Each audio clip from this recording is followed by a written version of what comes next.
Juventude CUT, Juventude CUT. Segue o Fio, seja muito bem-vinda, muito bem-vindo. Este é o podcast Segue o Fio, campanha da Secretaria de Juventude da CUT, em parceria com a DGB, Central Sindical Alemã, um espaço de debate sobre lutas sociais, mundo do trabalho e juventude. Aqui a juventude organizada tem voz. O assunto deste episódio é Juventude e a Indústria 4.0. É com você, Kimani. Olá, eu sou a poeta Kimani. Hoje nós temos um tema muito importante, um tema que tem a galera que sabe, uma galera que não sabe, e sobre o que é hoje. Hoje nós vamos falar sobre a juventude e a indústria 4.0. Você não sabe o que é, nunca ouviu falar, então fica na live, já manda para amigo, para crush, para todo mundo assistir com a gente. E hoje nós temos convidados muito importantes para poder conversar sobre esse assunto e explicar um pouco o que é essa indústria 4.0. Então vamos receber com muito carinho, muito afeto, o sociólogo Sérgio Amadeu da Silveira, que é também mestre e doutor em ciência política pela USP e professor da Universidade Federal do ABC. Bem-vindo, professor! Obrigado, Kimani. Cumprimento a todas e todos aí. Valeu! Bem-vindo! A secretária nacional da Juventude da CUT, Cristiana Paiva, mais conhecida como a Cris. Olá, pessoal! Tudo bom? Tudo bom. E o Felipe Gruba, dirigente do Sindicato Unificado dos Petroleiros do Estado de São Paulo. Bem-vindo, Felipe. É um prazer participar com vocês. Legal. Então vamos saber o que é essa indústria hoje, 4.0. Estou curiosa, vocês também. E para começar esse assunto, vamos começar então soltando um vídeo. E aí o vídeo vai explicar um pouco melhor sobre e depois a gente volta com os convidados. Solta o vídeo. Olha aí, gente. Vamos falar da importância de se conhecer bem os direitos das trabalhadoras e dos trabalhadores para não nos tornarmos escravos no século XXI. Escravos 4.0. Você imagina um companheiro que sai de bicicleta do Capão Redondo, demora 30 quilômetros para chegar até aqui, certo? E aí ele passa o dia inteiro pedalando aqui, pedalando. E aí depois, quando dá 11 horas da noite, você acha que ele aguenta voltar 30 quilômetros para casa pedalando, mano? Tem muito mano aí que dorme aqui, mano. A pegada é séria. Os patrões sempre tentam explorar trabalhadores e não adianta a gente querer lutar contra isso sozinho. Quem pode nos ajudar nessa batalha são os sindicatos, para que juntos, todo mundo junto, lutemos pelos nossos direitos. Se liga aí nessa história para entender a raiz dos problemas sérios que a gente está vivendo e se preparar para a luta também, porque o bicho tá pegando. Segue o fio. O irmãozinho que tá de bicicleta ali, ele não vai aguentar pedalar 200 km igual eu ando 200 km na moto. Eu, de moto, quando eu tava trabalhando pelos aplicativos, eu fazia ali menos de R$1.000 por mês, ali se você for botar na ponta da caneta, né? A Organização dos Trabalhadores no Brasil teve início no século XIX, logo que acabou a escravidão, quando os imigrantes europeus e japoneses chegavam ao país para substituir a mão de obra escrava. Aliás, a ideia era embranquecer os brasileiros, depois de mais de 350 anos explorando pessoas negras. Mas vamos lá. Naquela época, a Organização dos Trabalhadores e a resistência aos abusos dos patrões eram feitas por associações de trabalhadores. No começo do século XX, essas associações tornaram-se sindicatos. Mas eles só passaram a ser instituições reconhecidas pelo Estado nos anos 1930, na ditadura do Getúlio Vargas. Mesmo assim, nem todos os sindicatos eram reconhecidos, pois aqueles com ideias de esquerda que não se enquadravam às limitações impostas pelo governo não tinham vez e sofriam perseguições. Coisa de ditadura. É o que a gente conhece como sindicatos amarelos, né? Que são sindicatos, então, domesticados, e os sindicatos que tiveram que, na prática, se adequar às novas regras, às novas legislações impostas no período do governo Getúlio Vargas. O trabalho dos sindicalistas nunca foi um mar de rosas, pelo contrário. Houve muita luta por décadas, até que vários direitos reivindicados pelos sindicatos tornaram-se leis no século passado, como férias remuneradas com acréscimo de 1/3 do salário, licença maternidade, seguro-desemprego, entre outros. Mas o que surpreende é que o sindicato, uma instituição que tanto fez e faz pelos trabalhadores por anos e anos, ainda seja desconhecido por muitos jovens. Você já ouviu falar de sindicato? Não, nunca ouvi falar. É uma pena que ainda haja trabalhadores e trabalhadoras que desconheçam os sindicatos. Em parte, isso ocorre por causa dos próprios sindicatos e dos movimentos sociais. E não só do movimento sindical, foi um grande erro do movimento social e dos partidos progressistas. Se afastaram da periferia, se afastaram da juventude, se afastaram das disputas dos grêmios estudantis. Felizmente, há jovens bem informados, mas o ideal seria que a instituição sindicato estivesse bem inserida na vida de qualquer trabalhador e trabalhadora, independentemente de sua idade. A forma do sindicato funcionar para atrair os jovens tem que, sobretudo, ouvi-los, atender às demandas que eles buscam e ter uma forma especial de se comunicar com eles. O desconhecimento a respeito dos sindicatos tem explicações. Uma delas é que as escolas brasileiras preparam os alunos para serem empregados, mão de obra. E os empregadores, de maneira geral, não gostam de ver os sindicatos dando assistência aos seus funcionários, defendendo direitos e interesses dos trabalhadores. Eu fiz escola técnica, uma escola técnica de bom nível. Nunca ouvi falar nem de direitos trabalhistas, nem de sindicato. Outra explicação para o desconhecimento sobre os sindicatos seria a inabilidade de alguns deles de se apresentarem aos trabalhadores e à sociedade. Vemos a cada dia que a comunicação é primordial. Nós mesmos aqui estamos fazendo um processo já de alguns anos de tentar se atualizar, atuar nas redes, atuar com impressos, com audiovisual de maneiras diferentes, adaptando as linguagens, adaptando os conceitos, tentando trabalhar a formação. É muito difícil. Então, eu acho que existe, sim, essa deficiência da comunicação. O jovem ele precisa se ver na entidade, ele precisa se sentir representado, ele precisa sentir segurança e acolhimento. E é isso que eu acho que a gente precisa oferecer. As entidades precisam entender qual o processo que a juventude passa para poder, ajudá-los nesse momento. Para evitar que parte da juventude trabalhadora ignore sua única arma de luta, vamos entender o que é e o que faz o sindicato. O sindicato ajuda a organizar a classe trabalhadora para conquistar as suas demandas, seja ela melhoria de condição de trabalho, seja ela uma melhor condição financeira, seja ela transformação da sociedade. Ter uma participação ativa no sindicato, apoiar o sindicato, se filiar ao sindicato, é uma forma de fortalecer essa ação coletiva. Se liga, porque não é somente a juventude trabalhadora que precisa dos sindicatos. Os sindicatos também precisam muito de jovens para transitar no mundo cada vez mais tecnológico.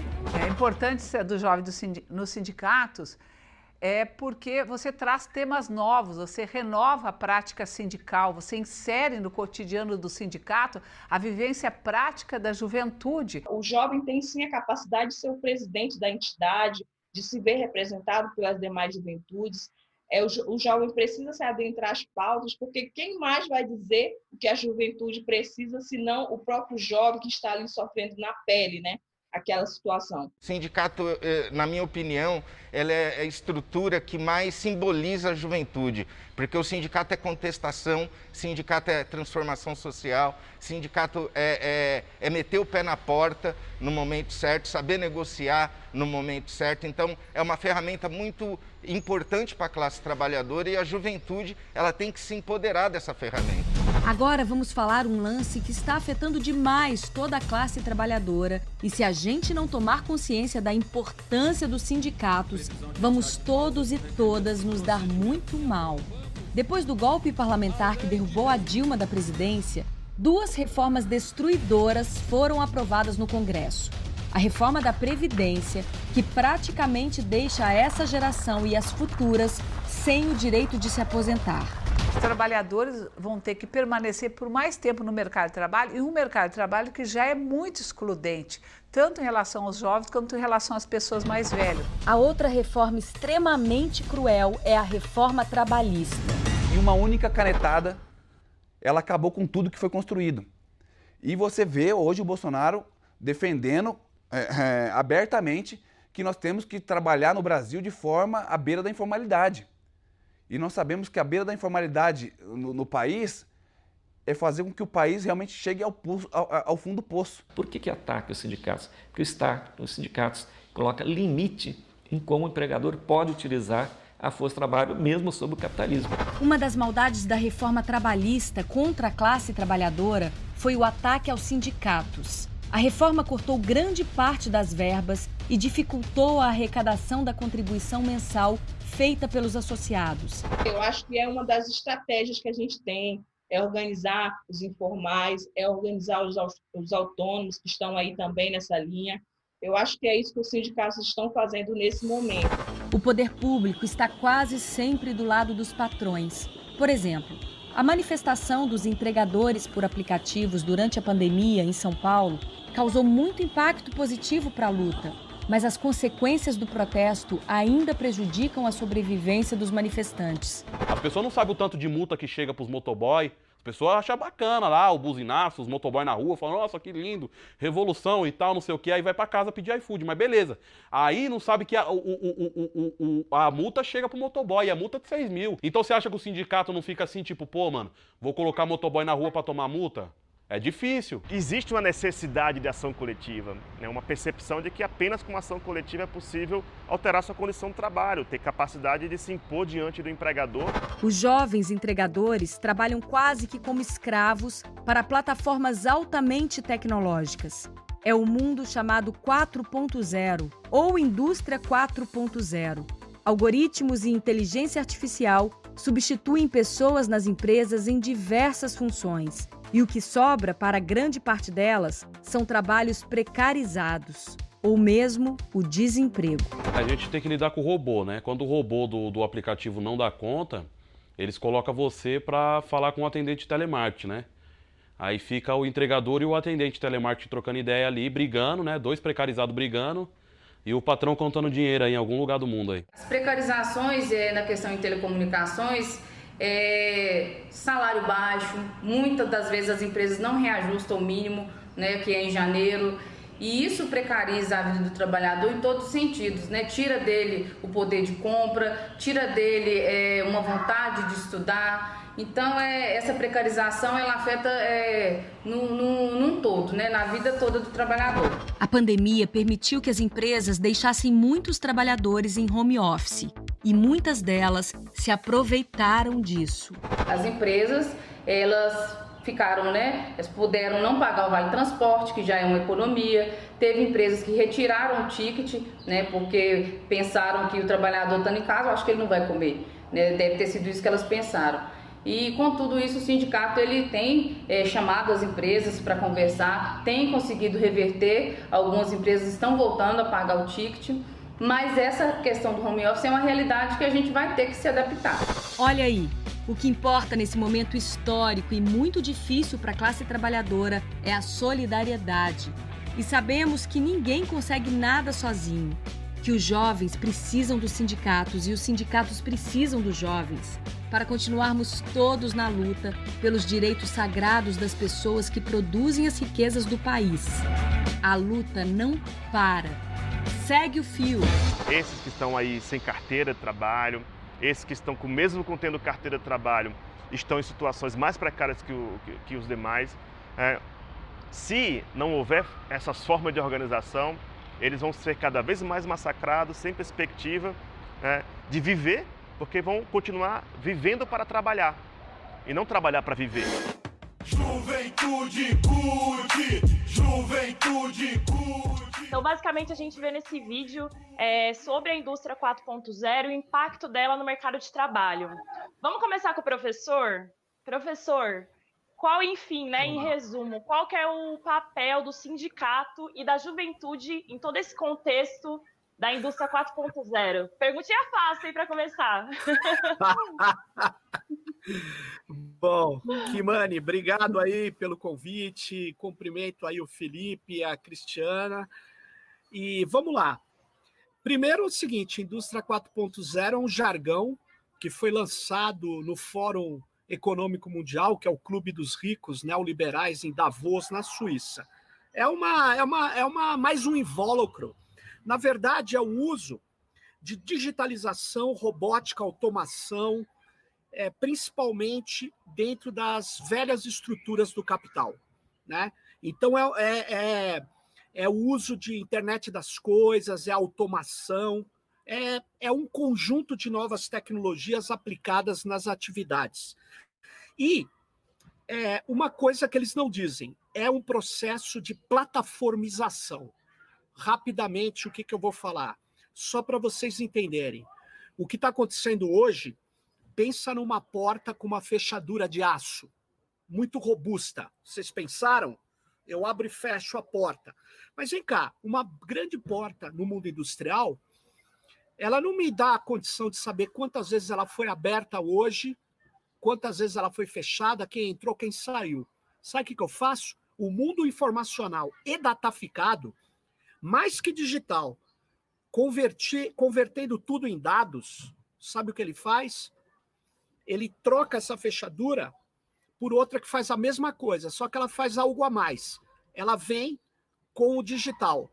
Então, ou eu ponho uma senha, ou eu ponho biometria, ou seja, agora, além dela abrir e fechar aquela porta, ela gera um conjunto de dados sobre quantas vezes ela abriu, quem fechou, quanto tempo ela ficou aberta. Esse é o processo que a gente chama de dataficação. Por isso que dizem, os dados pessoais hoje equivalem ao petróleo do século XX. Ou seja, nós estamos vendo, olha que loucura, você quer atividade mais local, mais municipal, que uma atividade de transporte de táxi? Só que o que acabou acontecendo é que surgiram plataformas globais. Então o Uber, a gente fala uberização, o Uber passou a ser um intermediário entre quem tem um carro e precisa trabalhar, oferecendo transporte individual urbano, e aquele que precisa de um carro para se locomover. Eles entraram com uma interface digital via celulares que se popularizou, o aparelho celular, e eles passaram a dominar o mercado. Eles têm o lado da oferta e o lado da demanda. Isso que eles estão fazendo. Mas eles não estão fazendo só no Uber, só com alimento, como o Galo falou.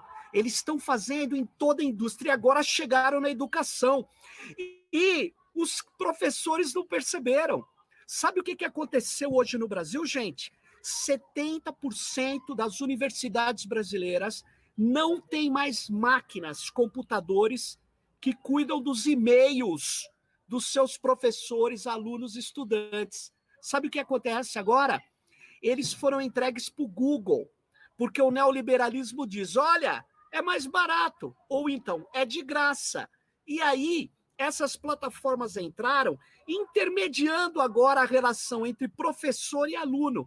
Mas vem cá, a Microsoft, o Google e o Facebook, que dão gratuitamente essas interfaces, você sabe do que elas vivem? Por que o Google virou uma das 4 empresas com mais de valor, maior que $1 trilhão hoje? Sabe por quê? Eles vivem da venda de dados pessoais. E sabe o que nós estamos fazendo aqui no Brasil? Entregando acriticamente os dados dos nossos alunos, professores e pesquisadores para uma empresa que vive de extrair padrões para depois oferecer propaganda e serviços dirigidos, tentar modular o nosso comportamento. E aí eu termino essa primeira intervenção dizendo, o neoliberalismo, ele na pandemia, gente, ele diz, estamos nos modernizando, nós estamos em home office. Eu queria dizer a vocês, eu estou aqui na sacada do meu prédio, sabe por quê? Porque minha mulher também é professora, ela está na sala falando, meu filho está jogando game no quarto, e o meu outro filho tem o direito de ir no outro quarto, está estudando. Aí é o seguinte, a minha casa não é preparada para ser escritório, eu estou no trabalho precário. É isso que eu quero dizer a vocês. Eu nunca vi tanta precarização como agora. E entrou na área de educação. Então, eu quero dizer o seguinte, a digitalização da vida e a conversão de todos os fluxos da vida em dados, a naturalização dos dados, a extração dos dados para ganhar grana, para gerar valor, para modular o nosso comportamento, é o que está acontecendo e que tem também o nome bonito de indústria 4.0. E o quanto esse processo é muito excludente, né, professor? Porque ele acaba selecionando e quem não está dentro, quem não tem essa internet, quem não tem essa acessibilidade toda, fica fora. Eu acho que para a gente é bem mais tranquilo conseguir entender esse processo da indústria 4.0 no meio urbano, nas perifas. Mas, Cris, explica para a gente como que essa tecnologia impacta no dia a dia de quem trabalha no campo. Saudar, né, os companheiros, me apresentar. Sou Cristiana Paiva. Atualmente estou aqui na presidência do Sindicato dos Trabalhadores Rurais aqui no município de Caroebe. Saudar os companheiros que estão aqui, o companheiro Sérgio, Felipe e a Kimani, né? Não é a nossa primeira vez juntas. É um prazer estar com vocês aqui. A gente vê através do vídeo, né, que traz um impacto muito grande já para a gente começar, vários subsídios. A fala do Sérgio também, né, traz para a gente e esse próprio tema, né, como já diz embasado, traz diversas reflexões para nós, ainda mais quanto juventude. Aqui no campo as coisas estão bem difíceis, né? A gente sente essa reflexão, essa exclusão e principalmente o afloramento aí da desigualdade, né, que já vinha há algum tempo.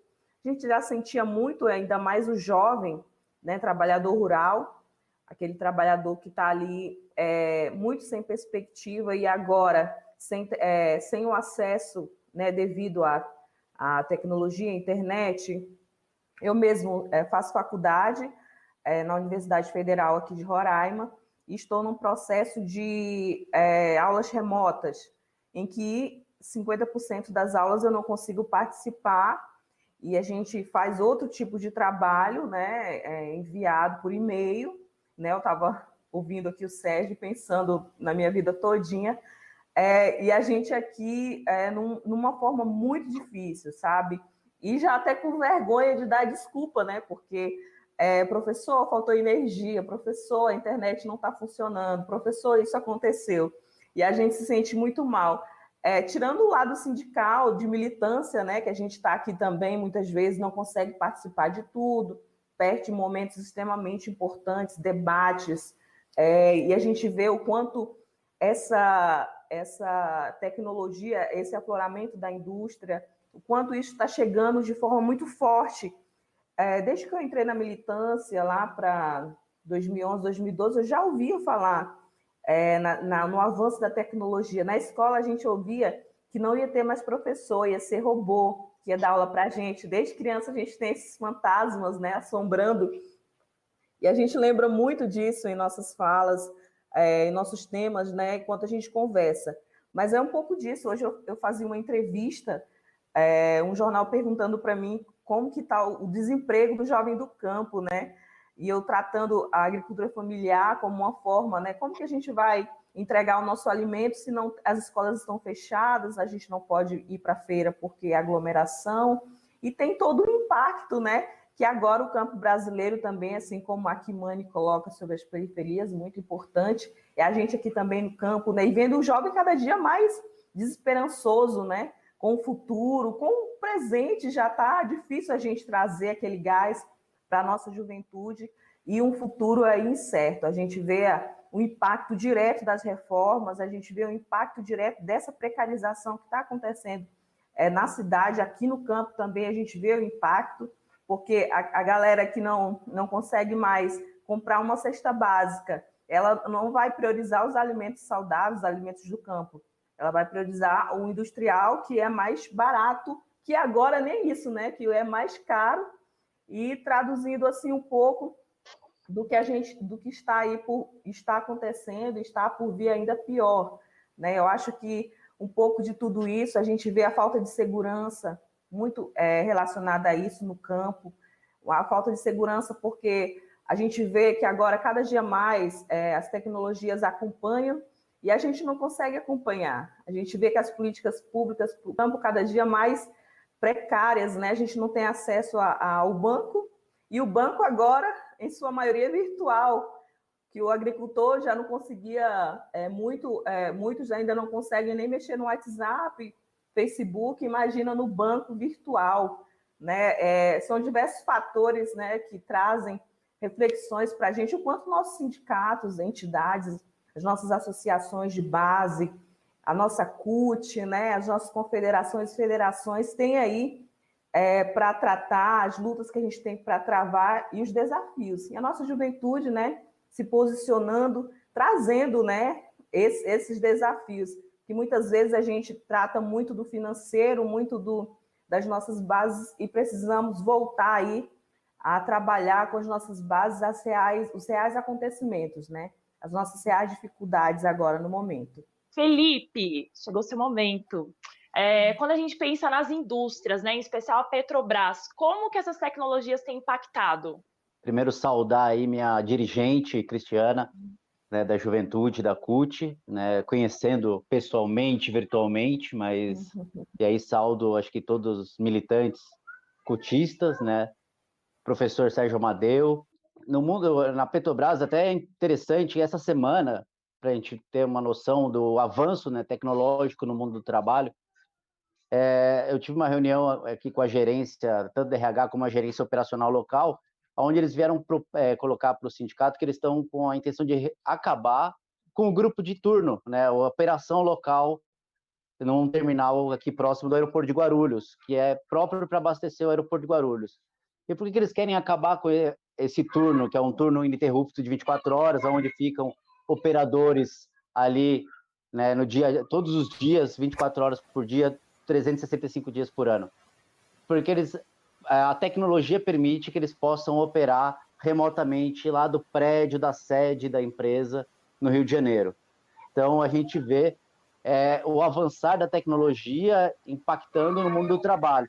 E, se a gente olhar pelo lado da segurança do trabalho, né, a segurança industrial, por um lado, ela é interessante porque o trabalhador ele não vai estar numa planta de risco, que tem contato com benzeno, um risco de explosão. Então, por esse viés, não tenho dúvida que é interessante.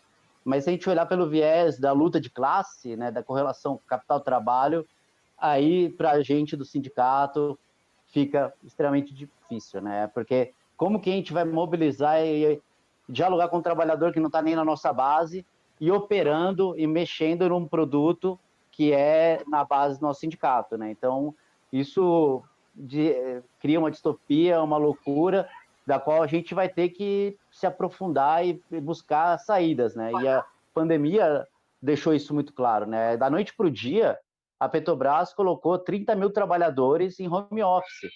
Então, 30 mil trabalhadores que estavam ou numa refinaria ou num escritório, né, em alguma unidade, essas pessoas da noite para o dia pegaram seu computador, seu laptop e tiveram que arrumar um buraco no seu apartamento, na sua casa, né? Como o Sérgio colocou aí a disputa, aqui em casa está uma bagunça, porque está meu filho, meu sobrinho, meus pais, então assim, está uma gritaria, né? Então é essa doideira, né? Como que as pessoas conseguem, né, passar da rotina das 8 horas, e aí a lógica que a Petrobras, né, principalmente a Petrobras pós-golpe traz, né, e aí essa gestão agora bolsonarista também vem com mais força, que, né, além dessa questão de buscar essas ferramentas tecnológicas, né, para avançar, né, no trabalho à distância, ela também busca o trabalhador polivalente, né, aquele trabalhador que é capaz de fazer tudo e não precisa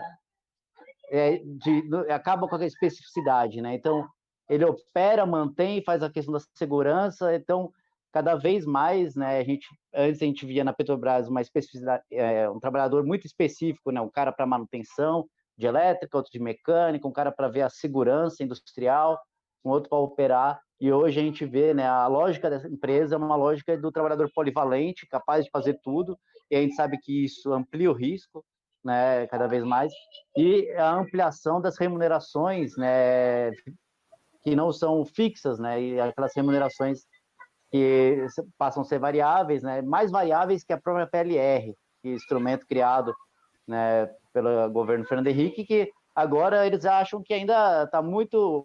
porque tem que negociar com o sindicato, PLR, né, porque está no acordo coletivo.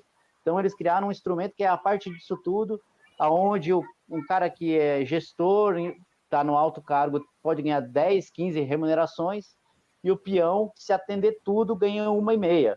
E olhe lá, né? Porque o que a gente viu nesses primeiros anos dessa ferramenta é que peão de nível técnico não tem recebido, com raríssimas exceções, e o trabalhador de nível superior, o trabalhador com um cargo comissionado, esse tem recebido gordas bonificações. Então, né, cria uma segregação, né, e aí a Petrobras caminhando para um rumo aí de uma empresa muito mais focada na gestão, né, a partir desse olhar, né, permitido, né, pelas tecnologias hoje em dia, né, a gestão, e aí passa a execução, ou para uma parte, né, com o avançar dessa indústria, ou até pela terceirização, quarteirização, né? Então, é um debate que, não tenho dúvida, que vai vir muito forte ainda na refinaria, que há uma perspectiva de um refino sem refinador, né? Uma refinaria sem operador de refino, aonde possa acontecer o que acontece hoje na Transpetro, que é o que eu falei no caso de Guarulhos.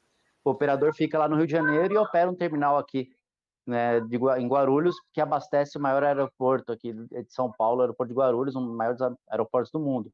Então, e como que vai se dar? Acho que o grande debate que a gente vai ter que ter é como que se vai se dar o processo negocial, o processo mobilizatório do sindicato, o envolvimento com a categoria, se não tiver a categoria lá, né? Como a gente vai debater, porque a categoria está na casa dela, ou está num outro estado, e aí isso fica muito difícil, né? Então, eu acho que esse talvez seja um grande debate que a gente, o movimento sindical, vai ter aí nos próximos anos. Professor, vou jogar aquela pergunta de ouro, entendendo todo esse contexto, né, assim, toda essa dificuldade, como que a juventude, e a gente também, né, porque a juventude dá de coração, né, como que a gente faz para não ser escravo de toda essa tecnologia, de toda essa indústria? Eu vou falar uma coisa antes de responder a pergunta da Kimani. Eu quero aproveitar aqui o Felipe da Petrobras para dizer o seguinte: eu estava navegando num site americano de tecnologia, porque eu pesquiso tecnologia, aí eu dei de cara com a matéria assim: parceria com Petrobras alavanca a Microsoft no setor petroleiro. Eu falei, como assim? Aí eu fui ler a matéria e dizia o seguinte: o diretor da Microsoft dizendo que agora a Petrobras entregou a inteligência artificial dela para a Microsoft Azure e para o framework, para a estrutura de inteligência artificial da Microsoft. Ou seja, está entregando dados geológicos, dados estratégicos da empresa para ser processado lá nos Estados Unidos, gente. Aí eu me pergunto, o que o sindicato está fazendo? Nós estamos entregando a alma das informações sobre o petróleo no Brasil para uma empresa que trabalha para o Departamento de Estado norte-americano. Tanto é que nenhuma outra petroleira entrega dados para a Microsoft. Então, gente, eu queria fazer essa denúncia aqui. Eu acho que isso é um problema. Segundo a questão, respondendo agora a pergunta de $1 milhão, que é o seguinte: o que os jovens têm que fazer? Eu acho o seguinte: os sindicatos, Kimani, eles têm que organizar duas coisas: a luta de interesse dos jovens que estão entrando nas categorias. Eu acho que a gente precisa ter, na verdade, um discurso e uma ação dos sindicatos para atrair os jovens. Tem várias coisas que podem ser feitas. E segundo, não basta trazer o jovem para a luta. Eu acho que a gente tem que seguir o MST. Pensa bem, queria chamar a atenção de vocês. Se o MST fosse apenas fazer a luta política pedindo a aprovação da lei de reforma agrária, ele não teria nada. Principalmente nas áreas precarizadas, nós precisamos criar ocupações digitais. Nós precisamos criar coisas que disputem com essas plataformas dos caras. Nós precisamos criar os nossos aplicativos. Nós precisamos criar as nossas cooperativas digitais, a nossa ocupação digital. É isso que nós temos que fazer também. É juntar, ter uma ação tecnopolítica, ter uma ação tecnosocial. Então, eu acho que a gente tem que colocar a pauta, por exemplo, do estudante que quer estudar e precisa trabalhar e que está no emprego formal. O sindicato precisa colocar direitos novos para ele. O sindicato precisa se preocupar com a educação formal dos filhos do pessoal que é da base. Mas mais do que isso, ele precisa fazer aplicativos Mas mais do que isso, ele precisa muitas vezes disputar com o Uber Eats, fazer cooperativas, associações com o uso de tecnologia. Nós podemos fazer isso. Olha só, nós temos, só para terminar, a minha universidade propôs fazer várias ações em relação à Covid-19. Então, eu falei, eu vou fazer um mapa das práticas dos movimentos sociais de combate à Covid e da montagem de redes de solidariedade. Aí eu montei o mapa junto com o pessoal dos nossos laboratórios, o mapacolaborativo.org.br. Na hora de fazer o mapa, eu poderia fazer o seguinte, usar o Google Map. Sabe por quê? Tá facinho. Mas não, nós pegamos um software livre, Google Street Map, pegamos uma planilha de CEPs, uma planilha de geolocalização, juntamos tudo isso e montamos o nosso mapa. Então nós temos capacidade tecnológica também. Então, isso que falta para a CUT, acreditar na nossa moçada e trazer a cultura hacker. Não os hackers bolsonaristas que invadiram o STF. Eu estou falando dos caras que desenvolvem softwares abertos, softwares livres. Tem que parar com esse negócio. Ah, isso aí não funciona, só funciona para o Google, né? Só funciona para o Facebook, só funciona para o Yahoo, só funciona para o Baidu, que tudo que roda por trás é software livre. E aqui, os nossos sindicatos, os nossos projetos não trazem os nossos desenvolvedores. Então, gente, temos como disputar tecnologicamente. A tecnologia, ela, em geral, ela é ambígua, ela é ambivalente. Ela serve para o lado da exploração do trabalho, da precarização, mas ela serve também para o lado da luta, para o lado da construção de soluções comuns, soluções do nosso tipo, soluções da nossa área. Então, eu proponho isso, eu proponho a gente criar soluções tecnológicas a partir dos sindicatos e dos movimentos. É isso aí. Obrigada. Na opinião de vocês acham que os sindicatos, as entidades sindicais, elas precisam melhorar a comunicação digital para conseguirem falar com a juventude? Eu acho que com certeza, né? A gente vê fatos concretos sobre isso, né?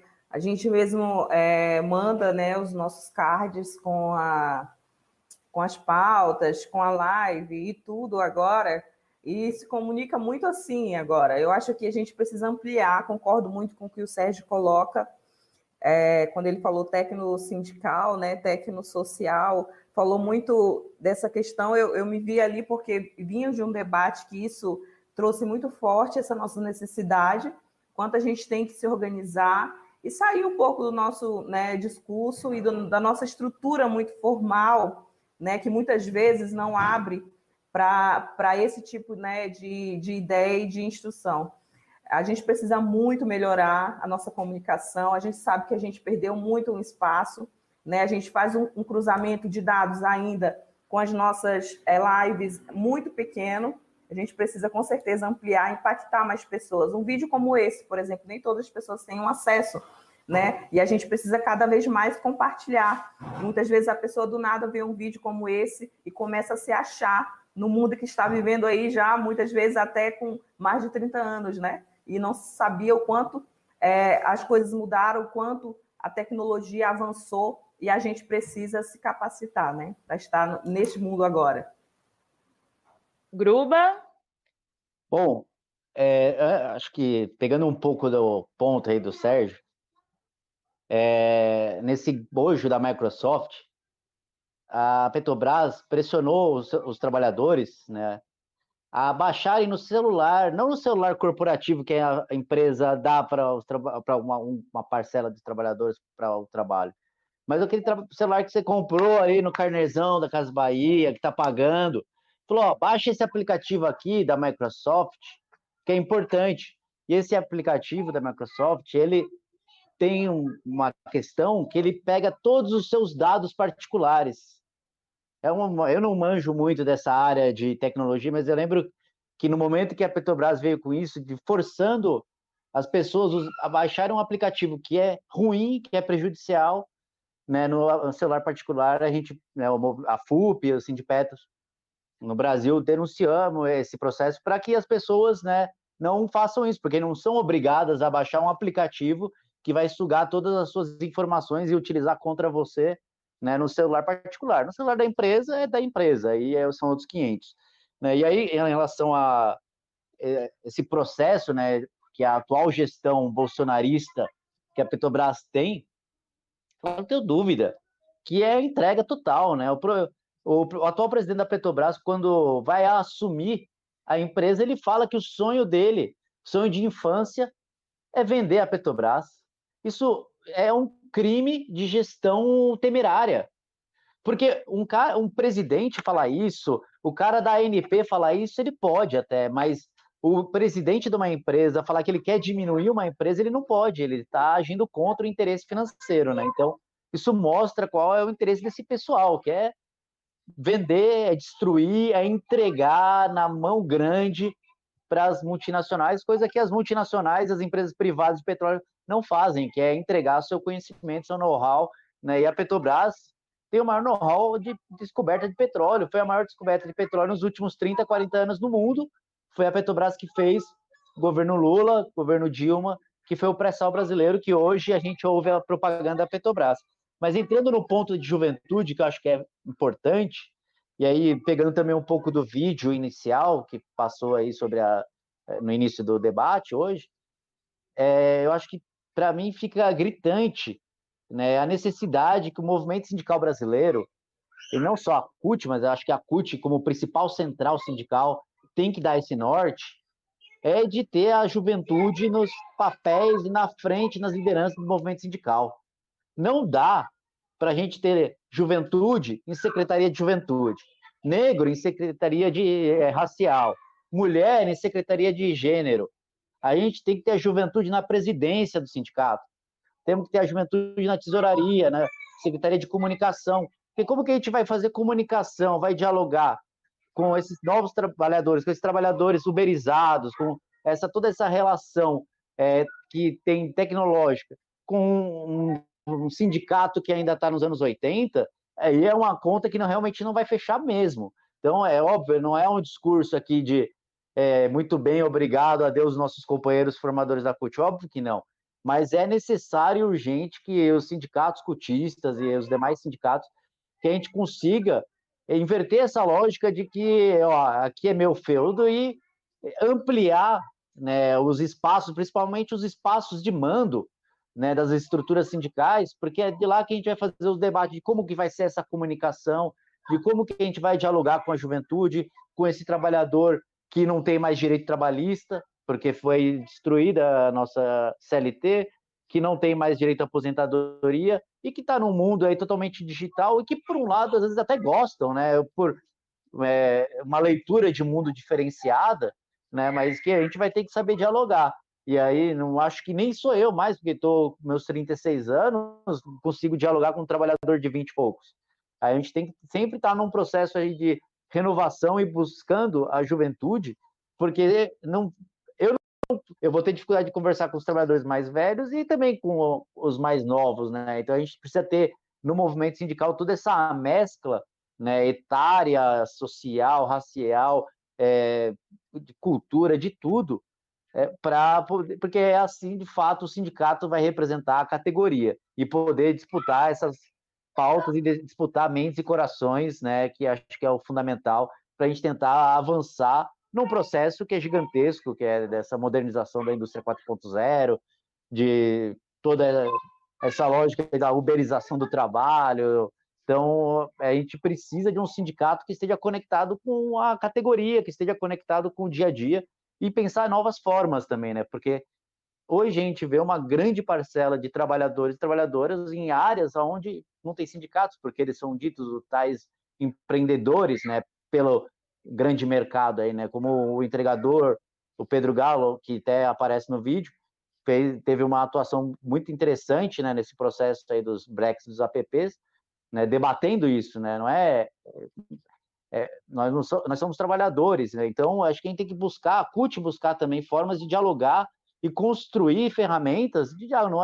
Não vai ser o nome sindicato, mas qual vai ser a associação, grupo, coletivo, isso eu acho que hoje em dia é o que menos importa, né? O importante é a gente construir pontes e redes com a classe trabalhadora, né, e onde ela está, para a gente poder avançar nesse processo de combate, de luta social, de luta contra o capital, esse debate capital-trabalho que a gente tem, né, aí, que não está fácil. E eu não tenho dúvida que toda essa mudança, para fechar, que aí o Sérgio coloca, né, na Petrobras, sem dúvida, tem muito a ver com o processo eleitoral. Um processo eleitoral que a gente vai disputar, temos que disputar numa política que tenha que ser a serviço do povo, a serviço da nação, e não de um bando de homens brancos velhos que só pensam em ganhar dinheiro e entregar a maior riqueza do povo brasileiro, que é a Petrobras e o petróleo brasileiro.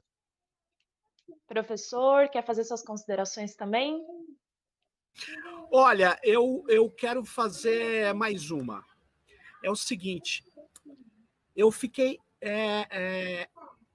impressionado há um tempo atrás, já há algum tempo, quando eu soube que o MST é o maior produtor de alimentos orgânicos da América do Sul. O MST, ele não luta só pela reforma agrária. Uma vez que ele consegue o assentamento, ele organiza cooperativas, ele organiza a produção. Eu tô falando isso, sabe por quê?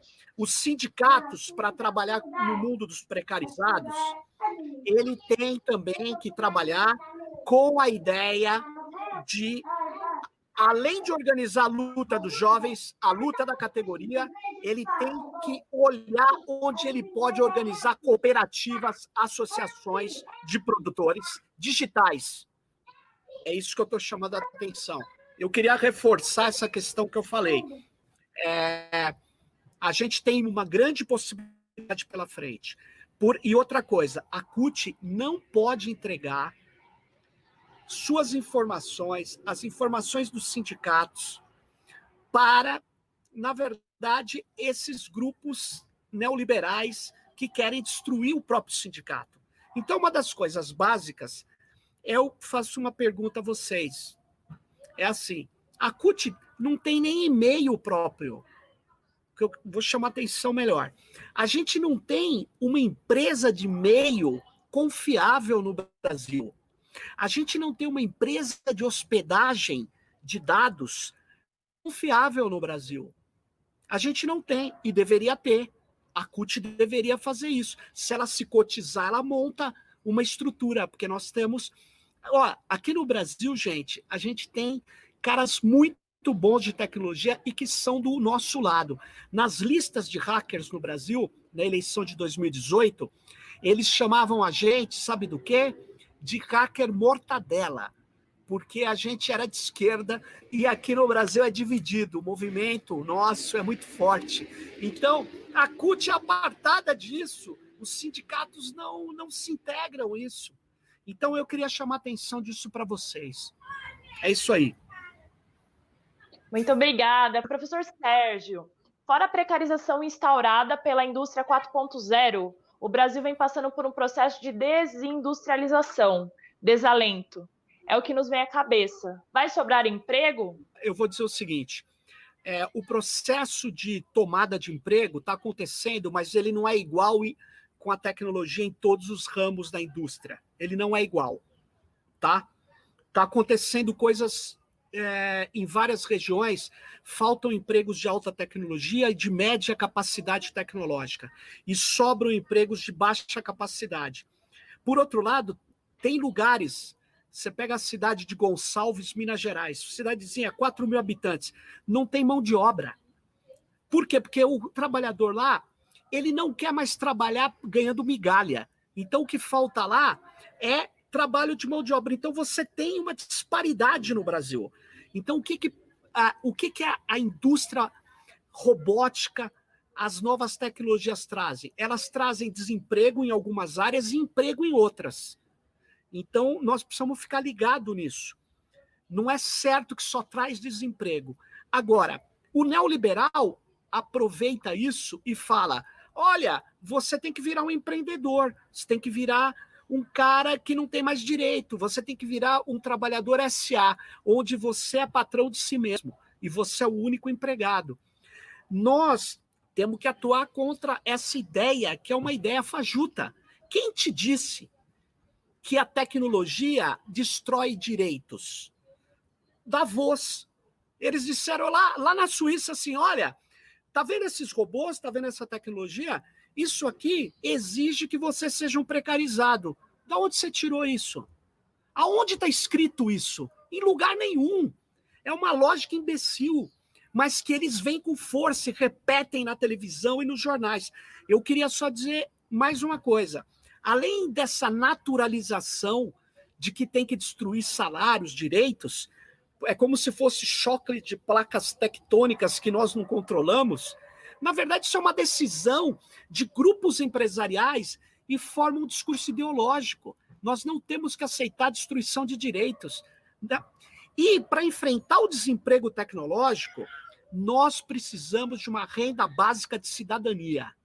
Eu não estou falando dessa migalha que eles estão dando aqui, não.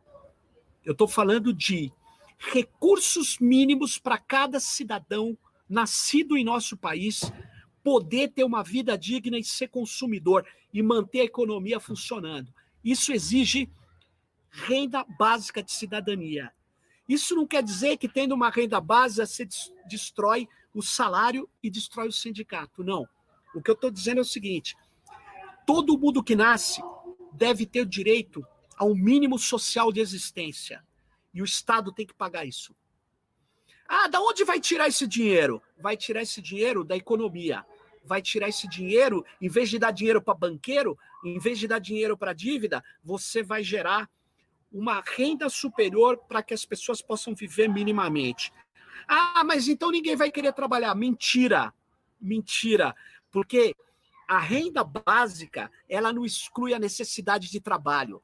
Ela não exclui, ao contrário. Ela permite que as pessoas se formem, as pessoas tenham mínimo alimentação, mínimos direitos para poder conseguir um emprego melhor. Então, nós temos que começar a fazer debate distributivo e assim explicar para os jovens também, porque nós não estamos fazendo isso, a gente abandonou esse debate. É isso que eu queria dizer. Então, eu falo para... Esqueci o nome dela. Excelente... Ana, eu acho o seguinte, a gente tem que fazer a luta, na verdade, por manter direitos, mas a luta pela renda básica de cidadania. Que eu não estou falando dessa migalha que estão falando aí, não. É isso aí. Obrigada, professor.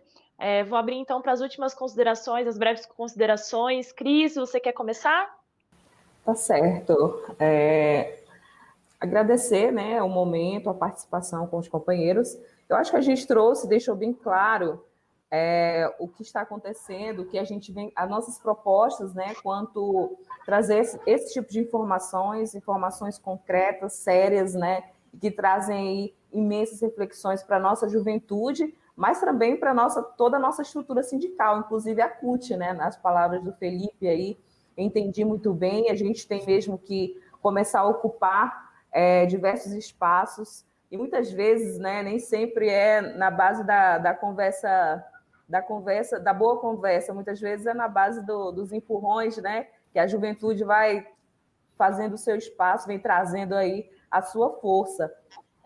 Colocar um pouco do que a gente imagina, muitas pessoas que estão assistindo imaginava que o tema da indústria 4.0 era apenas dos petroleiros, dos metalúrgicos, né? E a gente precisa deixar claro que temas como esse são para todas as categorias. Acredito que, apesar, eu sou uma agricultora familiar, estou aqui num debate, né, da indústria 4.0, porque estou sendo atingida aqui de cheio, né, pelos avanços das tecnologias e vendo as injustiças, tanto financeiras como as injustiças sociais, acontecendo aqui com a galera, com a nossa juventude do campo, com a terceira idade no campo e tantas outras, né?